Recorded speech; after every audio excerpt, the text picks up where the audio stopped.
ओम श्री गणेशाय नमः। ओम नमो भगवते वासुदेवाय। हरे कृष्णा कृष्ण कृष्णा हरे हरे, हरे राम राम राम हरे हरे। प्यारा भक्तों, ही कथा पाण गुरु कृपा सां हासिल करे रहा आहियूं। तव्हां सभिनी हरि भक्तन के नमस्ते।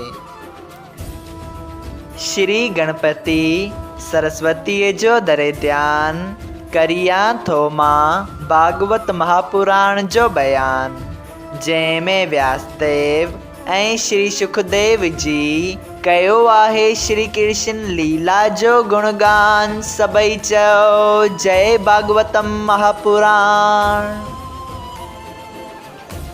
प्यारा भक्तों, कल कथा में पाण श्रीमद् भागवत महापुराण साहिब जे 10 स्कंद जे 38 अध्याय जे बे भाग में ॾिठो त श्री सुखदेव जी स्वामी पाण खे ॿुधायो त श्री अक्रूर जी कंस जो हुकुम पाए बिंद्राबन ॾांहुं निकितो ऐं सॼी वाट में पंहिंजे बाग जी वॾाई कंदो श्री कृष्ण भॻवान जा गुणगान कंदो ऐं बिंद्राबन वासी ऐं सभिनी ग्वाल बालनि जे बाग जी वॾाई करे ॾाढी ई ख़ुशीअ सां बिंद्राबन धाम खे वैकुंठ खां बि वधीक सुठो आस्थान सम्झी उन जी तरफ़ वधण लॻो। सभई चओ जय श्री हरि। प्यारा भक्तों, जीअं त पाण कल ॾिठो हो त अक्रूर जी चवनि था त हिकिड़ी ॻाल्हि खां हू डिॼनि था। हलो त अॼु पाण श्रीमद् भागवत महापुराण साहिब जे 10 स्कंद जे 38 अध्याय जे 3 भाग में ॾिसूं त अक्रूर जी महाराज कहिड़ी ॻाल्हि खां डिॼनि था। सभई चओ जय श्री हरि। श्री सुखदेव जी चवनि था त अक्रूर जी चवण लॻा, मां हिकिड़ी ॻाल्हि खां ॾाढो डिॼां थो जो हू मूंखे कंस जो मोकिलियल सम्झी ईअं न करे, सो इहो सिनसो करणु न घुरिजे। प्यारा भक्तों, यानी कि अक्रूर जी सोचीनि पिया त जेकॾहिं मां भॻवान जे चरणनि ते किरी पवां ऐं हू मूंखे पंहिंजे हथनि सां न उथारीनि ऐं सम्झनि त मां कंस जो मोकिलियल आहियां, वरी सोचीनि था त मूंखे इहो सिनसो न करणु घुरिजे। जीअं मां सची दिलि सां उन जी भक्ति रखी उन खे पंहिंजो ईश्वर ॼाणा थो, तीअं हू अंतर्यामी बि पंहिंजो दास ॼाणी दया ई कंदो। जॾहिं उहो दीनानाथ मुंहिंजो हथ जले घर वठी हलंदो, तॾहिं मां पाण जहिड़ो कंहिंखे बि न सम्झी सभु हाल कंस जो सचो सचो उन्हनि खे ॿुधाईंदसि।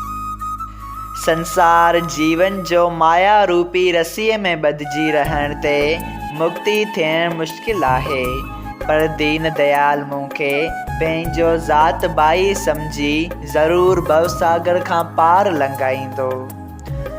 जंहिं वक़्तु हू पंहिंजी कृपा सां मूंखे चाचा कोठे सॾु कंदो, उन वक़्तु वॾा वॾा महात्मा मूं ते रेस कंदा। जॾहिं अक्रूर जी अहिड़ी तरह वीचार कंदा, टेको राति ॾींहं में पूरो करे शाम जो बिंद्राबन जे वेझो पहुतो। उन ज़मीन ते श्री कृष्ण जे चरणनि जो निशान, जंहिं में शंख चक्र गदा पदम ध्वजा जा निशान हुआ, से ॾिठाई। तॾहिं अक्रूर रथ मां लही उन्हनि चरणनि जी धूड़ सम्झी सिर ऐं अखियुनि ते लॻाए उन जाइ खे दंडवत करे चयो, जिते तुंहिंजे चरणनि जो आकार रहे थो, उते वॾा वॾा रखेश्वर ऐं ज्ञानी हमेशा दंडवत कनि था। जॾहिं अक्रूर खे उन वीचार में प्रेम पैदा थी अखियुनि मां पाणी वहणु लॻो, तॾहिं सभिनी गोपियुनि ऐं ग्वालनि खां सची प्रीत उन जी ॾिसी पंहिंजे प्रेम जो हेठि विसरी वियो, पर पंहिंजो वॾो बाग सम्झी चवण लॻा, ॾिसो त जिन चरणनि जी धूड़ अक्रूर पंहिंजे मथे ते चाढ़े थो, उन्हनि चइननि जी शेवा असां राति ॾींहुं करियूं था। प्यारा भक्तों, स्वामी श्री सुखदेव जी एतिरी कथा ॿुधाए चवनि था त हे राजा, हिन वक़्तु मुरली मनोहर पीतांबर पहिरे फूलनि जो हार गले में विझी बलराम ऐं ग्वालनि समेत बन मां गायूं चारे खिलंदो बिंद्राबन धाम ॾांहुं पए आयो। हे राजा परीक्षित, अक्रूर जॾहिं श्री कृष्ण बलराम ऐं सभिनी ग्वाल बालनि खे ॾिठो त कॾहिं श्री कृष्ण जे ऐं कॾहिं बलराम जे चइननि ते सर रखी अहिड़ी तरह पंहिंजी अखियुनि जी लुड़कनि सां उन्हनि जा चरण धोता जहिड़ी तरह दुनिया जा माण्हू रखेश्वरनि ऐं महात्माउनि जे अचण सां उन्हनि जा चरण धोवंदा आहिनि। थोरी देरि खां पोइ अक्रूर जो रोवण घटियो। तॾहिं उन हथ जोड़े चयो त हे महाराज, मां अक्रूर यादुवंशी तव्हांजो बानू आहियां। इहा ॻाल्हि ॿुधी श्री कृष्ण उनखे पंहिंजो वॾो सम्झी उन जो मथो पंहिंजे पेरनि तां खणण लॻो, पर अक्रूर अहिड़ो त प्रेम में भरिजी वियो हो जो उनखे पंहिंजे तन जी बि का सिध न रही।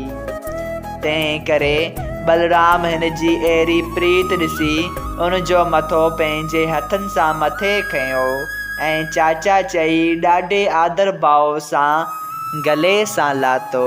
सभई चयो जय श्री हरि।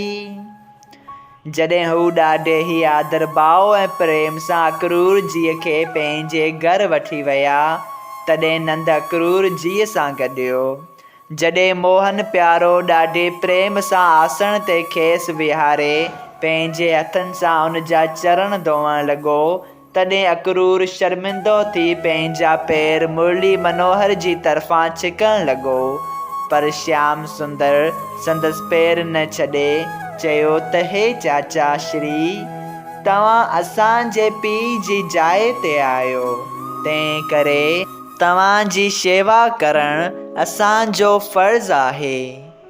ईअं चई श्री कृष्ण भॻवान अक्रूर जा चरण धोई उन जे बदन में अतर ऐं चंदन लॻाए ॾाढे प्रेम सां 36 प्रकारनि जा भोॼन खाराया ऐं हथ धोआरे पान ऐं इलायची ॾिना।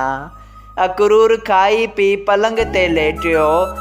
तॾहिं श्याम ऐं बलराम उन जे पेरनि खे ज़ोर ॾियण लॻा ऐं नंद ऐं उपनंद ऐं ॿियनि अक्रूर वटि अची पुछियो त ॿुधायो त वासुदेव ऐं देवकी कीअं आहिनि ऐं राजा कंस प्रजा जी पालना कीअं थो करे। असीं सम्झूं था त जेसिताईं कंस अधर्मी जीअरो रहंदो तेसिताईं गऊ ब्राह्मण ऐं प्रजा खे उन जे हथां रुॻो दुख ई दुख मिलंदो ऐं हू कॾहिं बि सुख न ॾिसंदा। जिते जो राजा अधर्मी ऐं निर्दया थिए थो उते जी प्रजा सुख नथी पाए। जंहिं कंस पंहिंजी भेण जा 6 पुट बिना अपराध मारिया तंहिंखे कासाईअ खां बि परे सम्झणु घुरिजे। इहो ॿुधी अक्रूर चयो, जॾहिं खां कंस पैदा थियो आहे तॾहिं खां यदुवंशी ऐं प्रजा दुख पाइनि था। मथुरावासियुनि खे कॾहिं बि कंस जे जीते रहण ते सुख न मिलंदो। इहो हाल सभु तव्हीं ॼाणो था, मां तव्हांखे छा ॿुधायां। अक्रूर खे आराम करण लाइ चई श्री श्याम सुंदर बलराम ऐं ॿिया सभु ॿाहिरि हलिया विया। सभई चयो जय श्री हरि। श्रीमद् भागवत महापुराण साहिब जे 10 स्कंद जो 38 अध्याय संपूर्ण थियो। अगरि तव्हां सभिनी हरि भक्तनि खे हिन कथा मां लाभ हासिल थियो हुजे त कृपया हिन कथा खे ॿियनि हरि भक्तनि सां शेयर कजो त उन्हनि जो बि भलो थिए ऐं तव्हांजो बि भलो थिए। सभई चयो जय सिया राम। राधे राधे।